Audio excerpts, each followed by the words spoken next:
Salut, c'est Antoine. Dans cette vidéo, on va analyser plusieurs cryptos pour essayer de voir quels seraient les meilleurs supports pour se remettre à acheter sur les cryptos.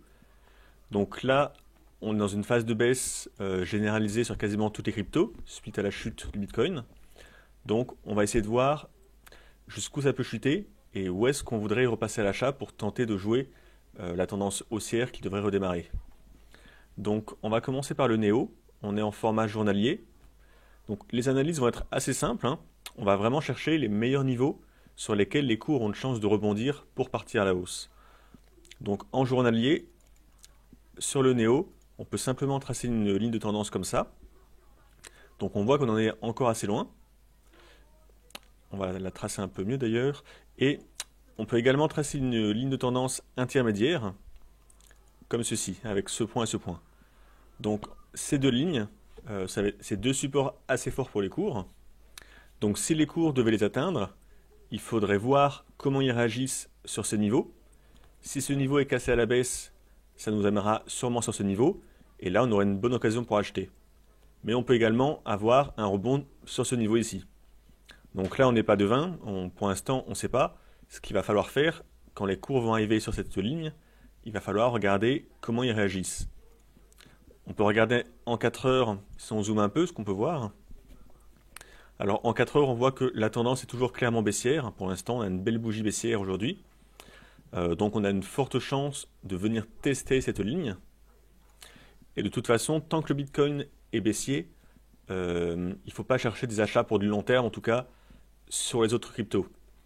Le Bitcoin est l'indice leader. Il faut vraiment que le Bitcoin redémarre pour qu'on puisse vouloir jouer des achats à long terme, je parle, sur les autres cryptos. Donc là, il y a ce niveau. Et donc si ce niveau ne fait pas rebondir les cours, eh ben, c'est ce prochain niveau qui sera le niveau clé.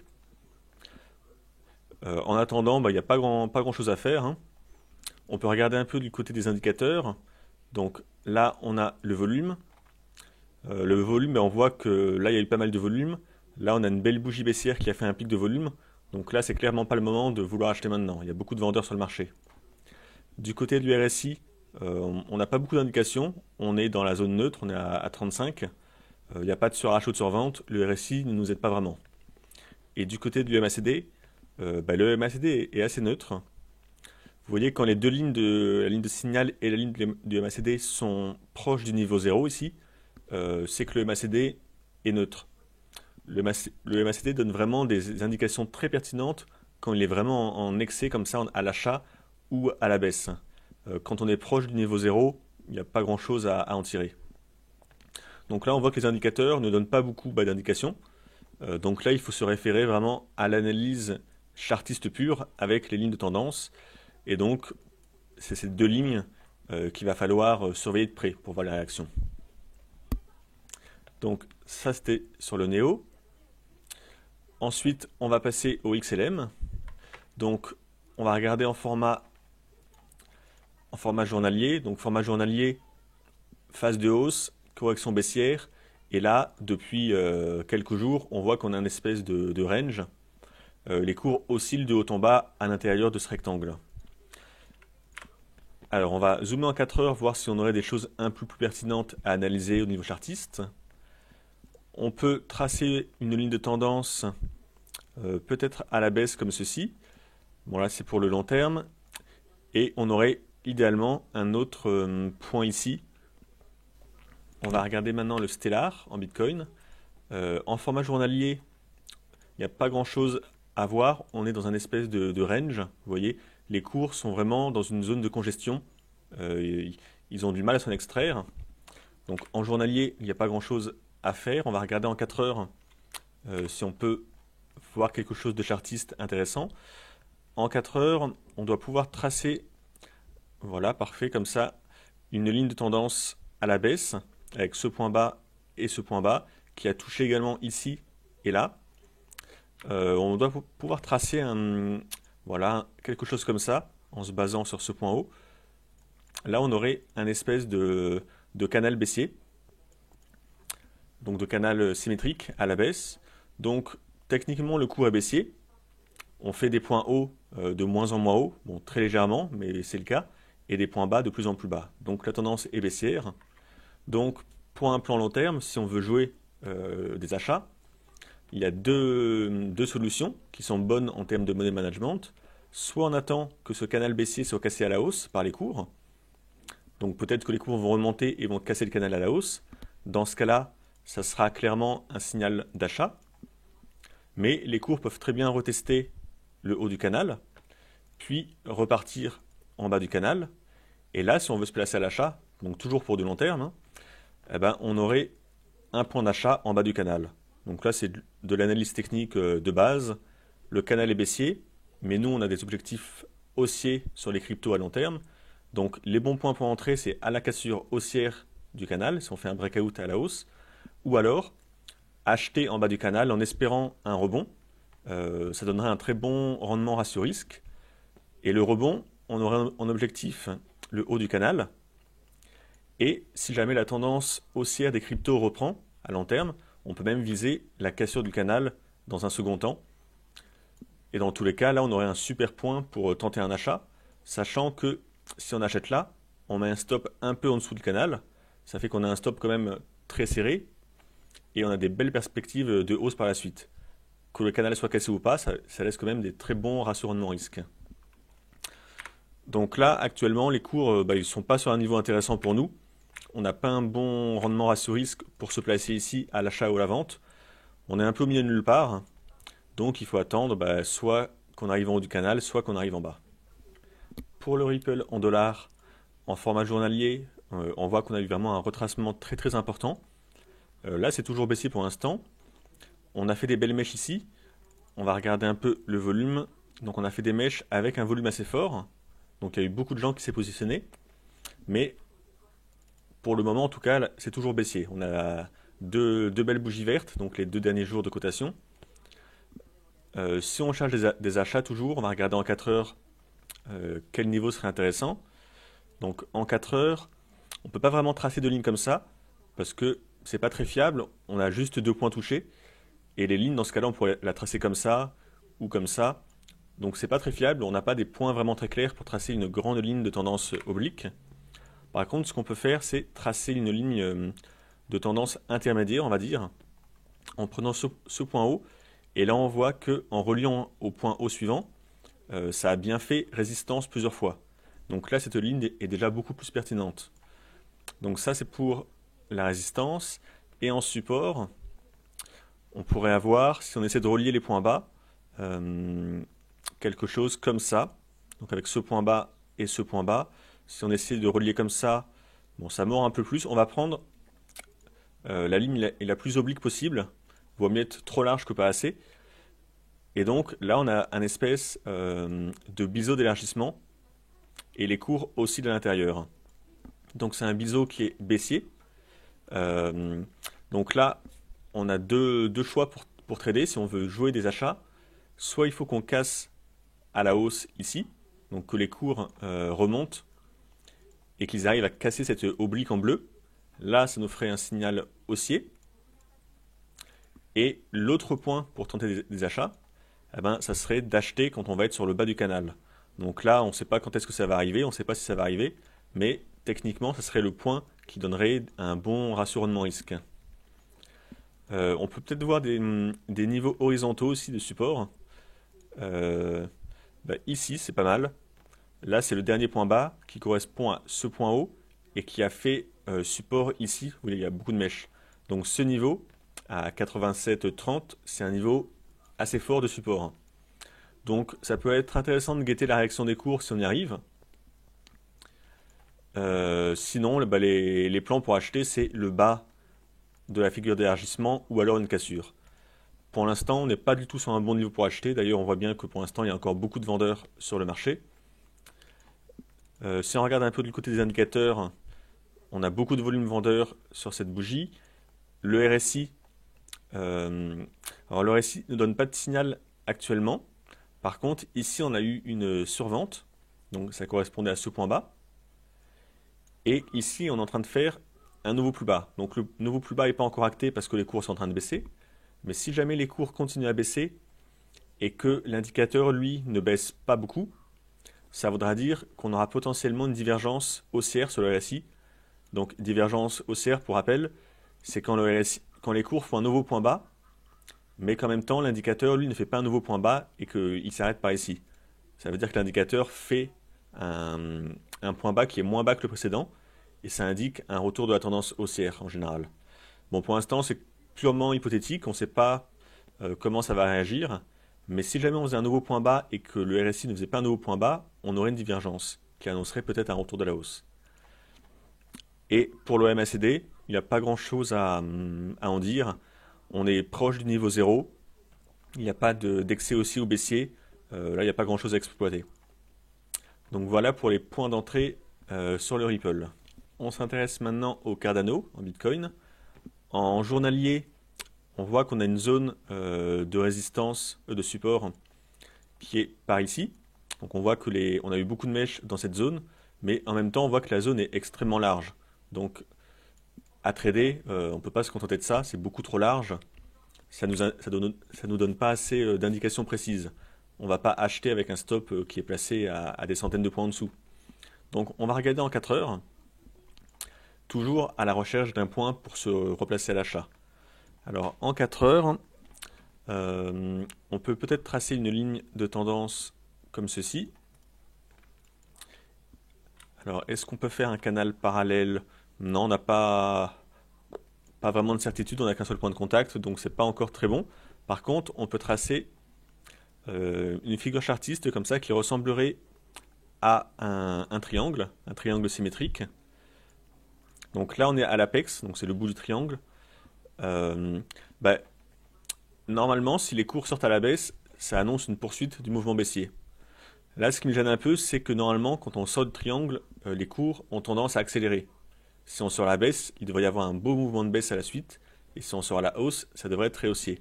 Là, on en est sorti depuis 2-3 bougies, il n'y a pas eu de réaction des cours. Donc, on peut regarder un peu les indicateurs. Alors, vous voyez, le volume, on n'a pas de volume, le volume est très très bas par rapport aux autres sessions. Donc ça veut dire que ce niveau de prix n'est pas très intéressant, en tout cas le marché n'est pas intéressé par ce niveau de prix. Donc on n'a pas le mouvement baissier qu'on pourrait escompter en sortant à la baisse d'un triangle. Du côté du RSI, on est assez neutre, on est au milieu de nulle part, hein, il n'y a pas de survente. MACD pareil, on est neutre, on est proche du niveau 0. Donc là, tout ce qu'on peut dire, c'est que le triangle a l'air d'être franchi à la baisse, donc c'est pas le bon moment pour acheter. Il pourrait y avoir une nouvelle phase de baisse. Et la zone de support extrême, c'est ce point bas qu'on a fait. Donc ça, à la limite, si on revenait tester, il faudrait voir comment réagissaient les cours sur ce support. Est-ce qu'ils rebondissent ou pas? On peut voir des niveaux intermédiaires ici, donc le dernier point bas récent, qui correspond également à cette mèche et à cette touchette ici. Donc là, ça pourrait être également un niveau de support. Mais si on arrivait là, ça voudrait dire que le triangle a été franchement cassé à la baisse, et donc je ne vous conseillerais pas d'acheter là-dessus, parce que si le triangle est vraiment cassé à la baisse, il se peut qu'il y ait il y a même une forte chance que les cours continuent à baisser après. Donc là, il n'y a pas de niveau intéressant. Le vrai niveau intéressant qu'il va falloir regarder, c'est ce niveau sur ce dernier point bas. Donc voilà, là la configuration est vraiment pas simple à exploiter pour l'instant, il n'y a pas grand chose à faire. Maintenant on va regarder l'iOS. Donc on est en daily toujours, on va tracer des lignes de tendance. Alors, le plus évident à tracer, ça va être une ligne qui part de ce point bas à celui-ci. Donc ça c'est la ligne de support pour les cours.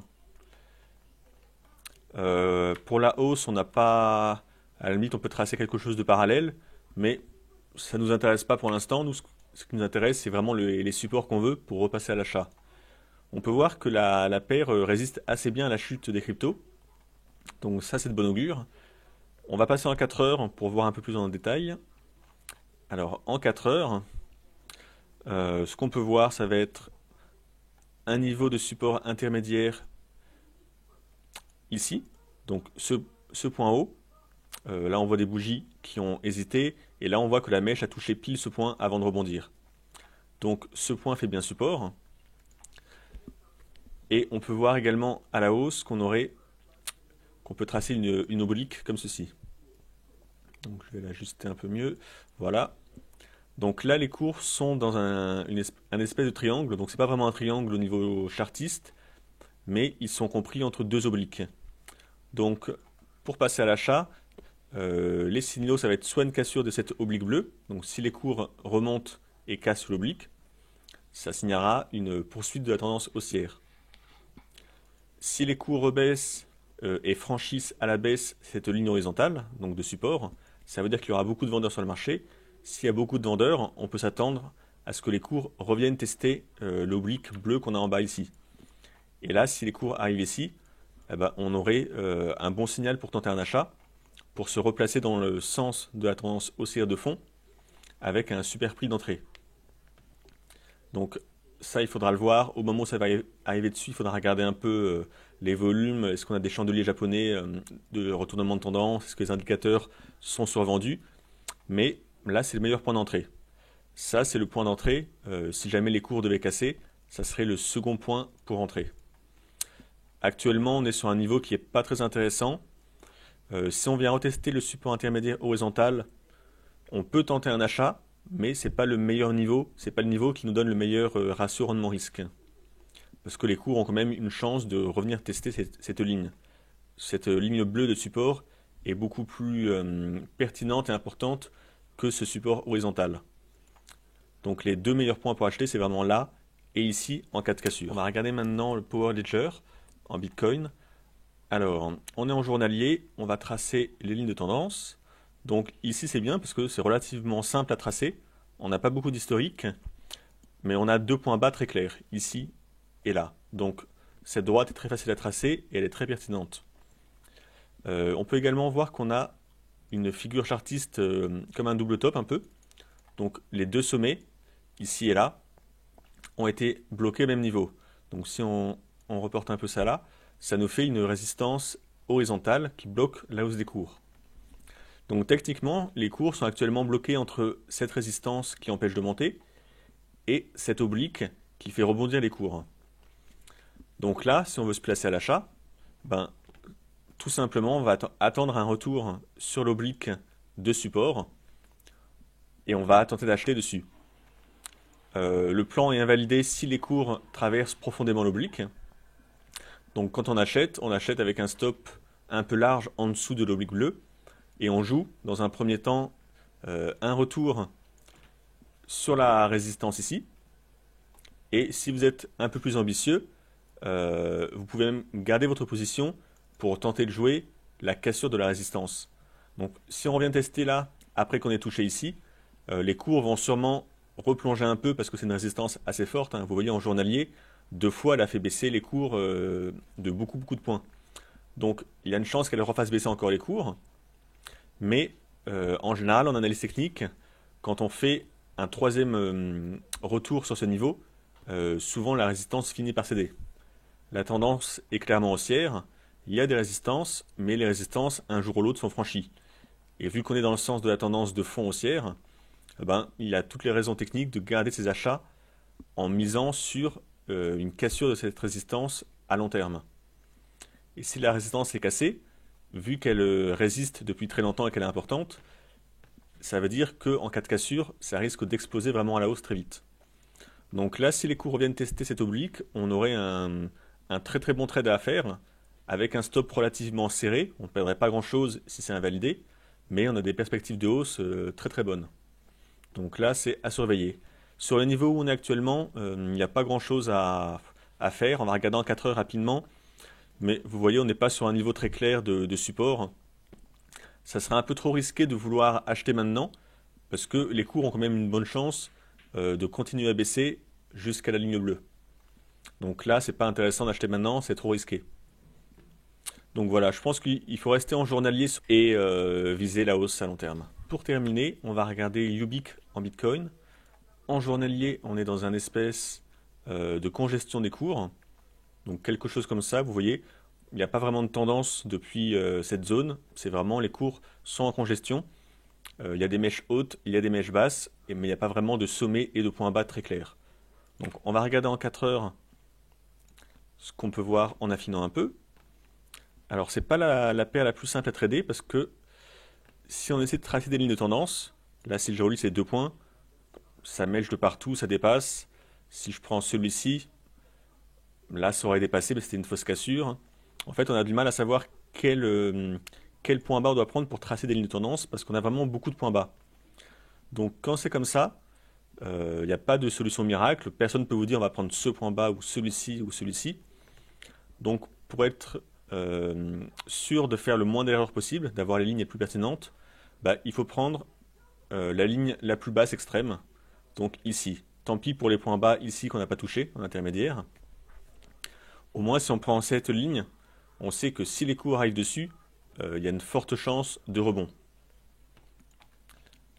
Ensuite, on peut peut-être tracer d'autres niveaux intermédiaires dans la phase baissière. Donc encore une fois, vous voyez, on a vraiment beaucoup de points bas. C'est pas l'idéal pour tracer des lignes de tendance.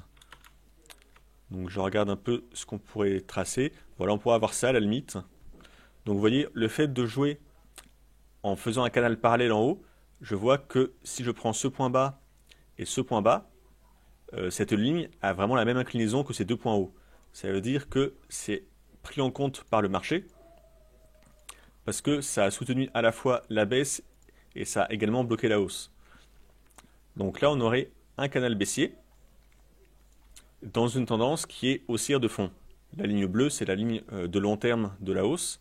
Et même si on passe en journalier, on voit que les cours sont clairement haussiers. Donc la tendance de fond est haussière, mais on est dans une espèce de correction baissière, vu qu'on est dans un canal intermédiaire orange baissier. Donc là, le plan, ça va être soit les cours sortent du canal baissier à la hausse en cassant cette ligne orange. Dans ce cas-là, bah, c'est un signal d'achat. Et on va viser une poursuite de la hausse. Soit les cours continuent à baisser le long de leur canal baissier. Et dans ce cas-là, les 2 points intéressants qu'il va falloir surveiller, ça va être le retour sur cette ligne de tendance. Donc là, peut-être que les cours vont rebondir à ce moment-là. Donc on peut acheter ici, viser dans un premier temps un retour sous le canal, et si on est ambitieux, viser la cassure du canal, parce que la tendance de fond est haussière. Donc il y a des grandes chances qu'un jour ou l'autre, le canal soit cassé à la hausse. Donc si vous êtes un trader long terme, et que vous avez acheté ici et que les cours rebondissent bien, ça vaut le coup de tenter de garder vos achats, de ne pas prendre votre bénéfice forcément sur le haut du canal, mais de jouer de la cassure du canal. L'autre point intéressant, si jamais cette oblique bleue était cassée à la baisse, bah, ça serait d'attendre un retour sur le bas du canal. Et c'est là qu'on aurait le meilleur ratio rendement-risque. On achète là avec un stop sous le canal et on vise un retour en haut du canal, voire une cassure du canal à la hausse. On peut également chercher des résistances horizontales. Alors en résistance, il y a quelque chose comme ça. Bon, c'est pas très très propre, hein. La paire est vraiment pas simple à travailler graphiquement. Par ici, on voit que ça a beaucoup agi sur les bougies. Ici, ça a bloqué la hausse plusieurs fois. Là, il y a une congestion des cours. Ça a hésité avant de casser à la hausse. Après l'avoir cassé, ça a fait un pullback toujours sur ce niveau. Donc ce niveau est quand même important. Donc si jamais dans les prochaines semaines, les cours devaient continuer à baisser, casser cette oblique bleue, donc là c'est un signal baissier, il faudra attendre un retour sur le bas du canal. Et idéalement, si on avait un retour des cours avec un timing comme ceci, là on aurait un super point pour retenter de passer à l'achat, parce qu'on aurait un double support à la fois du canal et à la fois du niveau horizontal. Donc là on aurait un super point. Mais c'est vraiment hypothétique, hein, on ne sait pas du tout si ça va se passer comme ça. Mais voilà, les points pour se placer à l'achat, ça va être cassure ici, retour sur l'oblique avec un niveau intermédiaire de support, et ce niveau.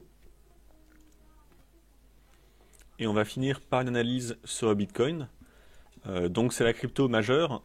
Si on espère que les autres cryptos repartent à la hausse sur le long terme, il faut obligatoirement que le Bitcoin reparte à la hausse lui aussi. Donc on va juste tracer des lignes de tendance pour voir un peu où on est actuellement. Donc là on aurait ça en résistance et en support. On pourrait tracer quelque chose comme ça. On aurait un espèce de biseau descendant. Donc le Bitcoin peut très bien continuer à baisser et revenir tester le bas du biseau avant peut-être de repartir à la hausse.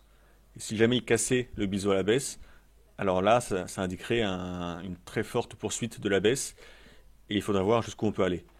Bon, pour l'instant, on n'en est pas là. Nous, ce qu'on guette, c'est un retour de la hausse pour se placer à long terme sur les cryptos à l'achat. On va passer en 4 heures. Là, on n'a pas grand-chose d'autre à voir en journalier. On voit qu'on arrive sur un niveau de support horizontal avec le dernier point bas quand même, ici. Donc là, il y a une mèche, une deuxième mèche ici. Là, on est dessus. Donc si ça casse, il y a des grandes chances qu'on aille tester le bas du biseau. Et si ça rebondit, peut-être que les autres cryptos vont rebondir. Après, si ça rebondit, il faut quand même que ça casse le haut du biseau ici pour donner un signal durable de retour de la hausse. Ça peut toucher le haut ici et repartir ensuite à la baisse. Donc sur le long terme, il faut vraiment sortir à la hausse de ce biseau pour avoir un mouvement durable de hausse sur les cryptos. On va passer en 4 heures. Donc en 4 heures, on voit bien que la tendance est clairement baissière, hein, c'est même assez propre. Et ce qu'on peut faire également sur le Bitcoin qui marche pas mal en 4 heures, c'est se servir de l'outil qu'on appelle la fourchette d'Andrews. En fait, c'est un outil qui va vous tracer une espèce de fourchette sur le graphique. Il faut prendre un point de départ, un point bas, puis un point haut dans une tendance.